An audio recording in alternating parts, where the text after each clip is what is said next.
नौशकी से रिपोर्ट कर रहे हैं गुलाम रसूल जमालदीनी। नौशकी कली गरीबाबाद में रोडों की तामीर इंतहाई नाकिस तरीके से जारी है। महकमा B&R और मुतालिका ठेकेदार की मिली भगत से कली गरीबाबाद वार्ड नंबर 4 में मुख्तलिफ गलियों की रोड्स को खतीर फंड से तामीर मरम्मत की जा रही है।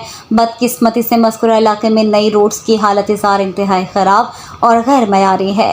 रोड्स की मरम्मत से पहले ना ही रोड्स की सफाई की गई और नई PC1 के मुताबिक ब्लैक टॉप में सही मटेरियल इस्तेमाल किया गया। मज़कूरा रोड्स की क्रश चंद दिन में निकलने शुरू हो गए हैं।